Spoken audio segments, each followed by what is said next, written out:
Yes. You know what it feels like to be judged simply because of how you look? Of course I do. I'm part robot.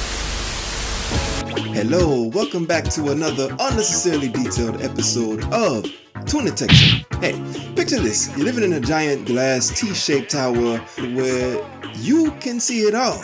Somewhere in the middle of Jump City where every citizen, hero, and villain knows exactly where you live. And if there's trouble, they know exactly who to call. That's right, we're talking about the Teen Titans Tower, one of the most iconic, lovable, and honestly impractical pieces of cartoon architecture ever drawn.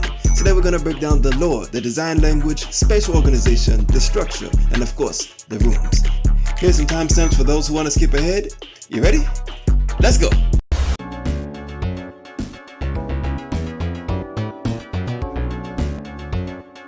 Whether it's a huge multi-million-dollar architectural concept, a McDonald's floor plan, an anime, or in this case, a cartoon, every building has a story. Even and especially this fictional one. In the canon, this tower is funded and designed by Dr. Silas Stone. You may know him as Cyborg's dad, a robotics genius and apparently a superhero architect. He built this home of redemption for his son after a freak accident left him having to replace a grand majority of his body with robotic technology. From there, his son, Alex Stone, became Cyborg. He would walk around Jump City, with his identity crisis where he met 4 other teens, and the rest is history. It just so happens that his dad also made the perfect villain target. The father who made his son and gave him a robot body also put him in his 350-foot glass tower bullseye. Strategically it makes no sense, but hey, this is superhero land. Speaking of superhero land, let's talk about the design. Don't worry, you're gonna see where I'm going with this. You see, architecture isn't just from the windows to the walls. It's communication. You see, you remember Justice League, how the intro had all the superheroes coming in that really hard pose? That was one of the best intros ever. Or if you ever watched Spider-Man, how he's always perched up on top of some tall structure. Or if you ever watched the Avatar: The Last Airbender intro, and Aang is on top of the rock and he's standing with his chest against the wind and it's pushing against him and he's in front of this large city ready to defend something. You see, the tower is that. The Teen Titans Tower is a superhero pose in the building form. It's tall, it's clean, standing alone against the wind. It wants the villains to be able to see it from space. And like I said in my Evolution of Evil Layers videos, and if you haven't seen it, please go watch it, that video did horribly. You see, villains hide, whether it's caves, shadows, volcanoes, but heroes, they pose, they're tall, they're visible on top of the hill for everybody to see. And this T-shaped tower is the architectural equivalent of the superhero pose. All the heroics aside, how would you actually plan this building? So after assessing the Teen Titans blueprint drawings that you could find inside of a box set over DVD, and even views of it in certain comic books, I tried to use these things as a rough guide, but not in everything. I took it more so as the fan service for the rough idea. And from there I broke it down into 7 cubes. In those 7 cubes I divided it into 1, the vertical shaft, which can be used for the admin, the mechanics, and the training rooms, and other rooms in general. And the horizontal will be divided into all of the living spaces. Of that living spaces, it would be divided into 2 wings, the bedrooms and kitchen, and in the center, it would be the atrium and the communal space. But here's the major problem and the overall problem with designing this giant structure for 5 teenagers. You see, the Teen Titans are still human size, but the tower is superhuman size. It goes between 300 and 600 feet depending on what source you look at. I'm probably going to go with 300, and you're going to see why. You see, if you hire me to design you a big house, I can give you a big house and just leave it hollow. But what happens is you end up with a warehouse, or worse, a Walmart. You see, that's not designed for the human scale, and it would feel very out of place. Even if you were in that place alone and you had it to yourself, it would get very creepy very quickly because it's not designed to the scale of a human. You can go the opposite way and you can stack the floors like pancakes and give you a bunch of claustrophobic walls, and instead of getting the Walmart, what you'll get is the back rooms with a view. The key to designing a large volume is you can't just design it in plan, but you have to design it in section.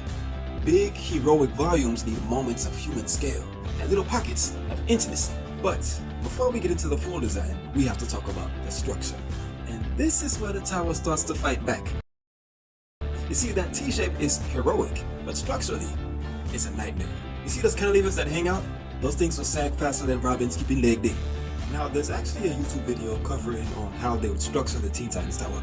I'm mad that they beat me to it. But it's a good video covering how to structure this. And in the real world, the basic idea is to have a reinforced concrete core in the vertical shaft. And then you have a knee brace to support the floors and the cantilevers. However, we invert that structure and hide it inside the building along with the brace frames. And with the brace frames and the major structure, instead of having it in the open, we hide it inside the walls so that it seems like a seamless, clean structure. And then to support the glass, we have steel cables supporting this glass. The closest real examples we have this is the CCTV headquarters in Beijing or the Marina Bay Sands in Singapore. Now, my favorite, however, is the gate to the east in Suzhou, China. Now, if you look at this, it looks very much like the Hive Tower in Teen Titans. And this, you know what? If we ever come back to the Hive Towers, I'm going to come back to this building because it works so well. Just look at that thing. It's so pretty. But wait a minute. This is Teen Titans. We have Teen Titans money. We have Jump City money. We're not building this thing with popsicle sticks. What did you think this was? You think this is Sector V? No, I already made that video. We have the latest and most exotic tech. So why would I use regular concrete when I can use a self-healing concrete? The real world version of this uses a bacteria that reproduces with limestone when it cracks. And yes, it exists. But not just any concrete. You remember how we said we're going to reinforce it? We're not going to reinforce it with regular steel. No, this is the DC world. We can reinforce it with supermanium. I don't know if you know about supermanium, but it's this steel that was forged in the center of the sun by Superman himself. But not even that. We can also have metal to make a nice skeleton for our structure. You see, we can always bolt the thing down with regular I-beams and Y-flanges. Why would you do that when you can have it formed with a skeleton, but it's much stronger because it's one uniform building? Not only that, we could have magnetic levitation assisted dampening. You see, the magnetic rails in Japan or in China, they stabilize these high-speed trains, but you can also use it to stabilize a building in an earthquake. Imagine you have to shoot a large cannon. Well, if you shoot a large cannon or anti-air system to defend yourself from Slade or cinder block, that force is redirected and it goes straight into the building. For every force has an opposite reaction. But if you had a magnetic dampening system on an AI monitored bracing, imagine, I don't know, Beast Boy decides to turn into a dinosaur in the middle of the building. Well, this AI monitored bracing could direct this maglev dampening to put the right amount of force in the right area so that the building doesn't lose its structural integrity. This is fantasy meeting engineering plausibility. And now we're ready to get into the architectural design. After assessing the problems, I fired up my AutoCAD and I got straight to work. And the first step was to admit that a 300-foot glass T is not cozy. But sure enough, we figured things out. That vertical shaft, it's important to have a monumental entry. You see, think about arriving to this superhuman building and you can't feel it. You see that large vertical space? It needs to feel like a cathedral. So we had a large open space so you can walk in and feel it. And you go up the elevator and you get to your horizontal wings. Your horizontal wings should feel livable. So we offset the rooms from the facade, not directly connected to the glass, but offset, creating a loop in circulation that goes around the glass wall so you can have a panoramic sense of space. Imagine Robin using this as a jogging track, or having a panorama path for everybody else. Now the central atrium is this multi-height communal space, couches, dining tables, and windows big enough to make an IMAX theater jealous. And then we have the rooms. You see, the rooms got very interesting because if you watch the cartoon, you really get very confused because the animation shrinks the rooms inconsistently. So I applied a set of logic that I could apply to all 5 of the rooms. This is where the design logic meets the canon. So I thought about, what do you need to have a room? I mean, it's just a space with a bed in it. But the thing is, a 60 by 60 foot space and a 20-foot high ceiling just doesn't work with just a bed in a void, going back to the Walmart example. So what you do is, I decided to make the bed the focal point, and you do that by elevating that center, and you have a focal point in the middle of the room. It is the anchor. And then you have that focal point, it creates a circular navigation. Around that circular navigation, you can put your bathrooms, your storage, and your side functions. Then you take your ceiling height and you shift it. You bring it down where the bedroom is and the focal point, and you get a nice cozy zone, and then you get an active zone around it. And this is how I decided to design the room. That's the short version. So then we just apply it to each and every room. Cyborg's room. You see, I had his room on the bottom right to be specific, closer to the mechanics, and it makes sense for the gearhead. The room doubles as a workshop. He has heavy equipment, and if you look over there, you see he has a workbench. He doesn't sleep in a bed. He sleeps on a workbench. That's weird. But that and all the tech consoles. But Robin is in the middle left, right above the kitchen, which is on the bottom left. But Robin has beige walls, wood accents. It's very minimalist. Why? Because he's trained by Batman. He's very disciplined. It's an approved dormitory by Batman himself. It feels like a command post or a barracks. I like that one episode where they actually go into his room, and this is a very thing to take note of. His room is very meticulously clean. But then there's Beast Boy.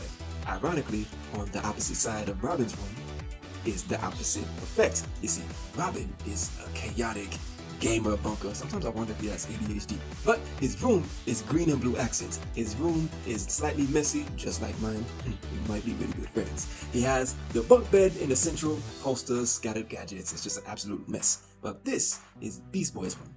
And then we get to Raven and Starfire's room. Now they are slightly smaller than the rooms on the bottom.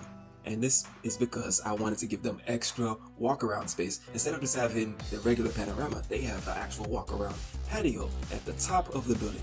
Raven, at the top right, is basically some kind of gothic cocoon. Bookshelves surrounding her bed, and she has this hooded canopy for her rounded bed. You see, and there are 4 glass orb chandeliers and skylights overhead. It's basically a little cathedral.